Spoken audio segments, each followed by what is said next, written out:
Hello everyone, welcome back to our channel. आज की इस वीडियो में हम स्विच स्टेटमेंट के बारे में मजीद एक्सप्लोर करेंगे by taking an example of a program. तो आज की प्रॉब्लम स्टेटमेंट ये है कि हमने नेट पेएबल सैलरी जो है वो कैलकुलेट करनी है आफ्टर डिडक्शन। तो कुछ रूल्स हैं, उसकी बेस पे हमने डिडक्शन करनी है। अगर सैलरी जो है वो 10,000 से लेस है तो डिडक्शन नहीं होगी। अगर सैलरी जो है वो ग्रेटर देन और इक्वल टू 10,000 है और लेस देन 20,000 है तो देन डिडक्शन जो है वो 1,000 होगा। और इसी तरह सैलरी अगर ग्रेटर देन और इक्वल टू 20,000 है तो देन जो है डिडक्शन हमने 7% ऑफ दी सैलरी करनी है। सैलरी हमने यूजर से इनपुट लेना है और फिर जो है वो डिडक्शन माइनस करके हमने नेट पेएबल को काउंट करना है। तो हम जो है वो प्रोग्राम लिखना स्टार्ट करते हैं। मैं यहाँ पे ये जो कमेंट्स हैं इनको रिमूव कर रहा हूँ ताकि थोड़ी सी स्पेस जो है वो ज़्यादा हो जाए। हेडर फाइल इंक्लूड करते हैं, iostream using name space std main function और करली ब्रेसेस। अब जो है हमने फर्स्ट ऑफ ऑल जो है वो सैलरी यूजर से गेट करनी है। तो इसके लिए जो है वो एक सी आउट मैसेज डिस्प्ले करते हैं जिससे जो है एक टेक्स्ट डिस्प्ले होगा यूजर के लिए, प्लीज एंटर सैलरी सेमीकोलन। और सी एन के ज़रिए हम गेट करते हैं, वेरिएबल लेते हैं सैलरी और यहाँ पे डिक्लेयर कर लेते हैं ऑन द टॉप। ये जो सैलरी है ये इंटीजर टाइप हमें लेनी है, चूँकि हमने स्विच स्टेटमेंट को यूज़ करना है। तो स्विच स्टेटमेंट जो है वो फ्लोट वगैरह वैल्यूज़ जो है उसको प्रोसेस नहीं करती, उसकी लिमिटेशंस हैं।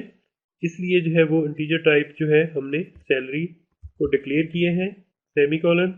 और ये जो सैलरी जो है हमने सी एन के ज़रिए यूज़र से गेट कर ली। अब यहाँ पे जो है वो स्विच स्टेटमेंट हमने एग्जीक्यूट करनी है। तो स्विच स्टेटमेंट जो है वो ऐसे लिखते हैं, स्विच कीवर्ड है और यहाँ पे पैरेंथेसिस और यहाँ पे सैलरी जो है वो वेरिएबल जिसमें हमने गेट की है वो यहाँ पे करेंगे, जिससे हम जो है वो सैलरी को एवेल्युएट करेंगे फॉर डिफरेंट केसेस। उसके बाद ये है कि हम कर्ली ब्रेसेस जो है इस स्विच स्टेटमेंट के लिए लगाते हैं और इसमें हमने यहाँ पे केसेस लिखने हैं। अब जो है ये सैलरी के लिए जो कंडीशंस हमें दी गई थी वो ये दी गई थी कि सैलरी जो है वो 10,000 से अगर लेस है तो उसके लिए नो डिडक्शन। ये फर्स्ट जो थी ये कंडीशन थी। तो अब हम जो है वो सैलरी की कंडीशन इसको कैसे हम चेक करेंगे। हम ये जो है अगर सैलरी को 10,000 पे डिवाइड कर देंगे तो ये चूंकि इंटीजर डिवीजन होती है इसमें ये जो है आपको अगर सैलरी जो है वो 10,000 से लेस होगी तो आपको क्या रिटर्न होगा, आपको यहाँ पे ज़ीरो रिटर्न होगा। आप इसको करके भी देख सकते हैं अगर आपको मतलब समझ नहीं आ रही इस चीज़ की कि ये ज़ीरो रिटर्न करेगा यहाँ पे। तो इसको मैं करके दिखा देता हूँ। सबसे पहले मैं यहाँ पे इसको कॉपी करके ऊपर टॉप पे यहाँ पे इसको परफॉर्म करके दिखा देता हूँ, बल्कि इसको सी आउट करवा लेते हैं ताकि जो है वो पता चले ये क्या रिटर्न कर रहा है। और एट दी एंड जब सेमी कॉलन लगाते हैं और स्विच स्टेटमेंट को अभी फ़िलहाल जो है वो मैं कमेंट कर देता हूँ। तो ये कमेंट कर दिया। अभी जस्ट जो है ये मैं आपको दिखा रहा हूँ कि ये जो सैलरी डिवाइडेड बाई 10,000 अगर करते हैं तो आपको यहाँ पे सैलरी यूज़र से अगर आप गेट कर रहे हैं और सैलरी आपकी 10,000 से लेस है तो ये आपको ज़ीरो रिटर्न करेगा। और अगर सैलरी जो है वो आपकी 10,000 से अबव है तो उसी तरह डिफरेंट वैल्यूज़ ये आपको रिटर्न करेगा। तो मैं इसको कंपाइल करके दिखा रहा हूँ आपको और एग्जीक्यूट करते हैं। और सेव करने के लिए आपसे कहा जाएगा, मैं यहाँ पे सेव कर रहा हूँ और कंपाइल हो रहा है प्रोग्राम। प्रोग्राम आपका एग्जीक्यूट हो गया है। मैं इसको जूम कर रहा हूँ। आप एंट्री कर रहे हैं सैलरी के लिए। यहाँ पे मैं अगर फर्ज करें 10,000 से कम देता हूँ, मैं देता हूँ 9,999 और यहाँ पे एंटर प्रेस करता हूँ तो ये आपको ज़ीरो रिटर्न कर रहा है। ये आउटपुट में आपको ज़ीरो रिटर्न कर रहा है। इसी तरह इसको दोबारा मैं कैलकुलेट करवा रहा हूँ, रन कर रहा हूँ।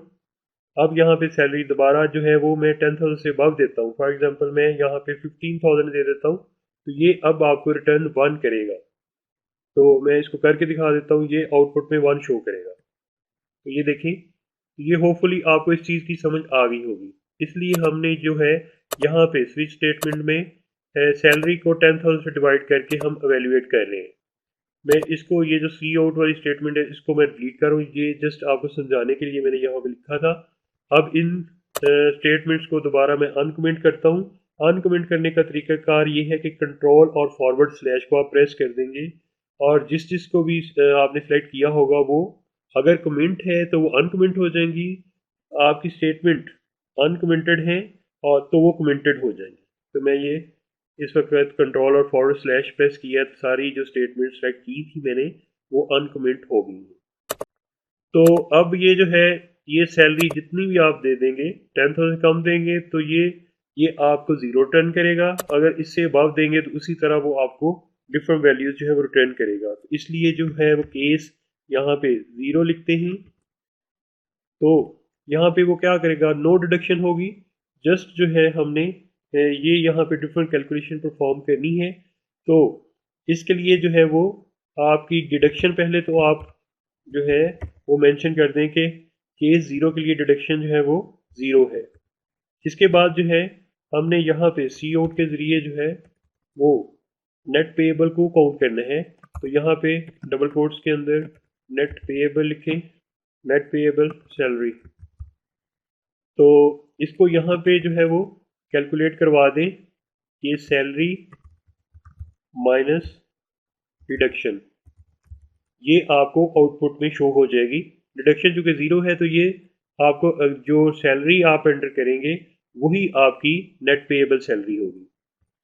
तो इसको यहाँ पे भी आप डिस्प्ले करवा सकते हैं या जब आपकी switch statement at the end जो है वो ख़त्म हो जाएगी तो सी आउट के ज़रिए जो है वो आप एट द एंड भी सारी वैल्यूज़ को डिस्प्ले करवा सकते हैं। तो चलें अभी फ़िलहाल इसको यहाँ पे ही मतलब शो करवा रहे हैं। इसके बाद है कि अगर सैलरी जो है वो 10,000 से अबव आती है तो फिर क्या करेंगे।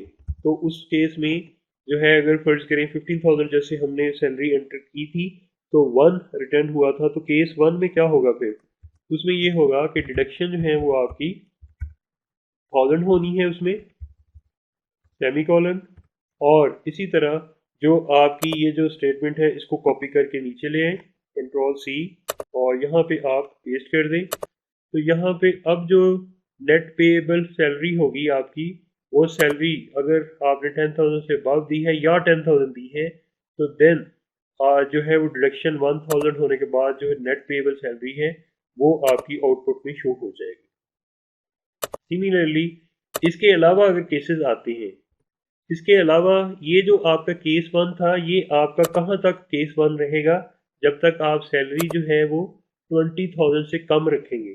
10,000 से अबव होगी या 10,000 होगी लेकिन 20,000 से कम होगी तो केस 1 आएगा क्योंकि ये 1 रिटर्न करेगा। सिमिलरली अगर आप जो है वो सैलरी 20,000 या 20,000 से अबव देते हैं तो देन जो है वो डिडक्शन कैसे होगी, उसके लिए जो है वो केस हमें नेक्स्ट लिखना पड़ेगा। तो ये जो 0 और 1 का तो केस के रूल्स है कि मतलब इस तरह डिडक्शन होनी है, लेकिन बाकी जो है वो जनरल डिडक्शन ही है कि अगर आपकी जो है सैलरी जो है वो 20,000 या उससे अबव है तो 7% के हिसाब से अब जितनी मर्जी सैलरी हो जाए उसके लिए डिफ़ॉल्ट केस ही बनता है।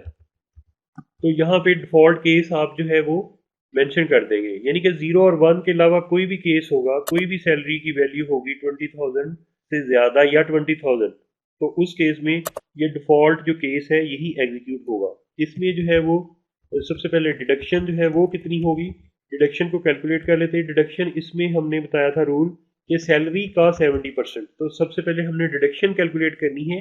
पहले दो केसेस में जो आपकी डिडक्शन थी वो आपको कैलकुलेट करने की ज़रूरत नहीं थी, लेकिन अब यहाँ पे इस केस में आपको कैलकुलेट करने की ज़रूरत है कि जो आपकी डिडक्शन है वो सैलरी का 7% है। तो सैलरी का 7% निकालने के लिए आपको salary multiplied by 7 divided by 100 करेंगे तो ये आपकी डिडक्शन जो है वो कैलकुलेट हो जाएगी। इसके बाद वही आपकी स्टेटमेंट जो है ये सी आउट वाली, इसको कॉपी करके यहाँ पे आप पेस्ट कर दें और आपकी ये जो स्विच स्टेटमेंट है ये कंप्लीट हो जाएगी। इस तरह भी आप कर सकते हैं, या ये जो आपकी तीनों स्टेटमेंट्स हैं सी आउट वाली, इसको आप यहाँ से ख़त्म कर दें और ये स्टेटमेंट यहाँ से मैं कट कर रहा हूँ और स्विच के बाहर मैं यहाँ पे पेस्ट कर रहा हूँ। तो इस तरह भी आपका प्रोग्राम एग्जीक्यूट हो जाएगा, लेकिन आपने हर जो स्विच स्टेटमेंट का केस है उसमें आपने ब्रेक स्टेटमेंट आपने ज़रूर यूज़ करनी है। तो यहाँ पे मैं ब्रेक जो है वो हर जगह इम्प्लीमेंट कर रहा हूँ और डिफ़ॉल्ट में करने की ज़रूरत नहीं है, ये लास्ट केस होता है, इसमें कर दें तब भी वो स्विच से बाहर आ जाएगा कंट्रोल, अगर नहीं भी लिखते तब भी आ जाएगा। इसको जो है वो सेव करें और उसके बाद दोबारा कंपाइल एंड रन कर रहा हूँ मैं। अब यहाँ पे जो भी प्रॉब्लम है, ये एरर दे दिया इसने। ये एरर किस वजह से आ रहा है? ये एरर जो है इस वजह से आ रहा है क्योंकि डिडक्शन जो है वो हमने यहाँ पे ऊपर डिक्लेयर नहीं किया। ये वेरिएबल जो है ये भी डिक्लेयर होना चाहिए। ये जो डिडक्शन है ये आप फ्लोट भी ले सकते हैं और इंटीजर भी ले सकते हैं, इट्स अप टू यू। लेकिन जो स्विच स्टेटमेंट के अंदर ये एवेल्यूएशन के लिए हमने वेरिएबल अगर कोई यूज़ करना है तो वो आपका इंटीजर होना चाहिए। बाकी ये डिडक्शन है ये आपकी जो है वो फ्लोट हो सकती है। तो डिडक्शन को ऊपर जो है वो डिक्लेयर कर लेते हैं, फ्लोट में ले रहा हूँ और डिडक्शन जो है इसको डिक्लेयर कर दिया। सेव करें, अब दोबारा कंपाइल एंड रन करें। इसको मैं जूम कर रहा हूँ। यहाँ पे सैलरी जो है मैं 10,000 से कम पहले दे के देखता हूँ 5600 और एंटर प्रेस करता हूँ। नेट पेएबल सैलरी है वो आपकी उतनी है क्योंकि डिडक्शन नहीं होती 10,000 से कम सैलरी पर। इसको क्लोज करके दोबारा रन करते हैं डिफरेंट वैल्यूज़ के लिए। अब सैलरी जो है वो मैं 19,000 दे रहा हूँ, एंटर प्रेस करता हूँ। अब डिडक्शन सिर्फ 1,000 होगी इसमें से, बाकी आपकी सैलरी जो है वो नेट पेएबल में आ जाएगी। तो 19,000 से 1,000 डिडक्ट करने के बाद 18,000 उसने सैलरी जो है वो नेट पेएबल में शो कर दिया है। दोबारा लास्ट एक और चेक करते हैं। अब सैलरी जो है वो 20,000 से अबव देंगे, 25,000 में देता हूँ। तो यहाँ पे 7% डिडक्शन के बाद जो है वो सैलरी कैलकुलेट होने के बाद नेट पेएबल सैलरी होगी। तो ये 7% डिडक्शन के बाद जो सैलरी है आपकी वो 23,250 उसने शो कर दिया है। होपफुली आपको इस प्रोग्राम की समझ आ गई होगी। Thanks for watching my video. Take care and bye bye.